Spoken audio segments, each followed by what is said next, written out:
it's Tanya, and today I wanted to do a little video about some books that I've been reading because I wanted to do a little book review because some people aren't into the books that I read, and maybe it'll get your head into it, or maybe I read it so you don't have to. So I have read a bunch of books about different cults, and I really enjoy them because it blows my mind. It's smart people are a part of cults. It's not like you just get pulled in and you're just unintelligent. A lot of smart people are in cults. So that's why I really enjoy them. I like the psychology of it. And so the first cults that kind of got me interested is the Lebaron family.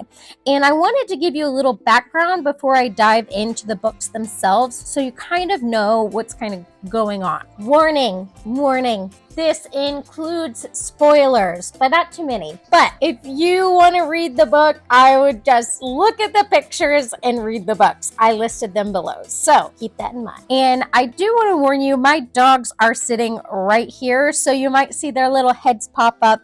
I'm on their couch. This is not my couch, it's theirs. So I'm just sharing the space. Anyway, the first thing that you need to know about the Lebaron family are there are a lot of brothers. And their dad started a place called Colonial Lebaron, and it was a place in Mexico that a lot of their followers would go there because polygamy isn't exactly loved in America. I think it's illegal. So they would go to Mexico to kind of live in their own safety so that they wouldn't go to prison for like marrying underage girls or marrying like multiple women. And a lot of these marriages aren't legal, meaning they didn't receive a marriage license for it. They are brought into the marriage by a religious practice. So to them, it is a marriage. Something you need to know about the Lebaron family, there's a lot of brothers. So I believe Alma Sr. was the father. He passed down kind of think of it like a torch. He passed down the torch to his son, Joel. And Joel was now going to be the leader of this cult. And he was known as their prophet. He was the one that was going to lead them into like eternity almost. Think of it kind of like that. Or that he's leading them into like almost like heaven, but in that location, the men would be gods if they had so many wives. So it kind of, we're like, think of it almost like levels. If you had this many wives, you would get here. This many wives, you have this. And so your goal was to have as many wives and as many children that would go into eternity with you. And your wives and children would serve you in the afterlife kind of thing. So again, multiple brothers. Joel was the prophet.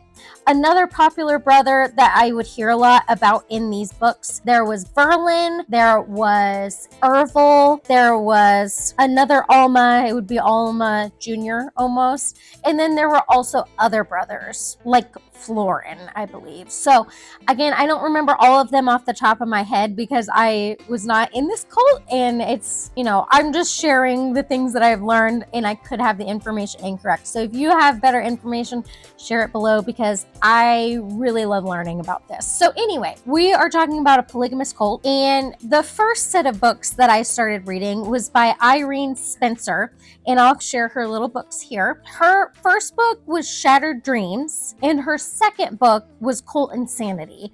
And so I'm kind of going to mix them up today so you don't know which one is which, so then you're more interested in reading the book. Anyway, so Irene was a part of this cult, and she was married to Verlin, one of the apostles' brothers. And so they had a high authority in the church, but her life was wild. It talked about her life growing up a bit, and then it goes through her life married to Verlin. And as one of the, leaders of this cult, he was always on the move. He was always preaching and trying to bring people to their religion and like learn more about them and, bring people in. They wanted them to learn their way of life and be saved through them. So anyway, he was always moving around, and he was always moving his family around. So she was constantly being moved around, and the way that they lived was in lots of poverty. So their food was always scarce. Their homes were always very scarce as well, usually not running water. They would have outhouses. And it was just interesting how she would talk about her life, just living through all of these scenarios. And if you think about it, you're sharing your husband with lots of other wives. So she talks about all of the conflict that would arise between the wives and drama, and also the camaraderie that they would have being in that situation. She's like such a spunky gal. She's really good at telling a story and making it fun, even when the circumstances were not fun. You know, she's looking back at it in a positive way. So I really liked these books because it goes through kind of how the family unravels as well. So the family is, you know, continuing to live their life, continuing to preach the word, continuing to like pass on all of their information. But eventually, one of the brothers decides, I want power. And this other guy, he's a fake. He didn't receive the prophethood. I don't know the word for that, but he didn't receive it. I received it. And really, I should be in charge. And so his beliefs were a lot different. His name was Ervil. And again, Joel is the other prophet that most people are following at this point. But Ervil, after a while, he's had his own following.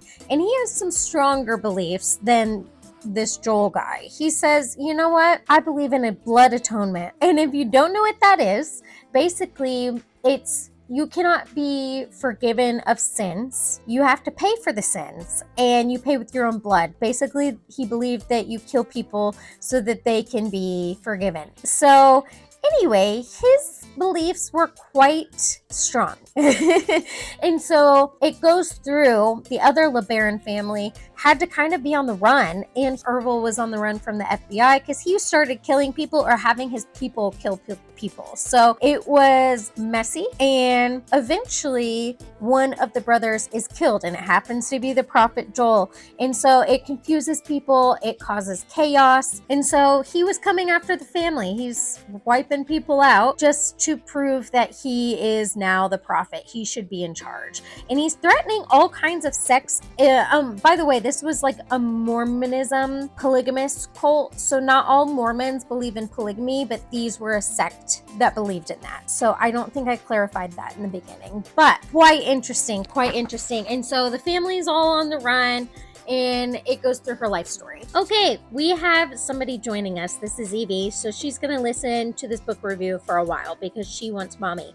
So another book that I read was by Susan Ray Schmidt, and she was another wife of Verlin, which Irene was also married to. They actually kind of talk about each other in the books, so it's interesting to kind of see that. Basically, her story, again, was talking about her life growing up in colonial Lebaron, and she also talks about her life on the run from Ervil since he was threatening their lives. And so again, I really enjoy the books about these wives, you know, dealing with all of these life dramas and, you know, having to share the same man and having to like always be moving or living in negative situations. And so it was really, really interesting. Another book I read was by Ruth Wariner, and her father was Joel, so the prophet. So it talked about her life growing up and like being the daughter of a prophet, and like family lived in extreme poverty, and her mother had to receive government assistance. Each of these books also talked about an escape route and like how maybe they were going to get out of the cult, but how maybe they were going to stay in. So it leaves a little mystery for you to figure out on your own. Another one I read was The Polygamist Daughter, and it was the daughter of Ervil Lebaron. And so this one was probably the most recent one that I've read, so it's like more fresh in my mind. This one was about her life on the run. Her and her family were always on the run, running from the FBI, and they would teach her how to speak to the FBI and just say, I don't know. And when she would be interrogated isolated and when her family would have to deal with their life just on the run. It was wild. And it talks about how she suffered a lot of neglect from her parents because her mother wasn't around much. She was helping Ervil, pass on his message. And so it talks just constantly about how she was neglected. They had other things to do. They couldn't worry about her. So she'd be left with people and they would be abusive towards her and they would just do all kinds of things. A lot of these books have the common thing of abuse, neglect, and I'm not smiling because it's a good thing. I'm just smiling because it's uncomfortable and it just makes me sad for them that they had to go through all of this, but their resilience, people in cults that get out, their resilience is wild. I just really look up to these women that were able to live through all these life situations and they were able to survive through it. It was just an amazing book. I can't call it a series because only 2 of them were like a series, but I would highly recommend these books. They were amazing. I gave spoilers, but I tried to not give you every single detail so you kind of know what's going on. But my tip of the day would be, if you don't enjoy reading books, what I do is listen to audiobooks, and I can listen on my commute to work back and forth. I can listen to it just when I'm doing chores around the house. It's just a little bit more accessible for me. So I really enjoy my book learning. So that being said, I hope that you have a wonderful day. Don't talk to strangers unless they give you candy, and I'll see you next time. Bye!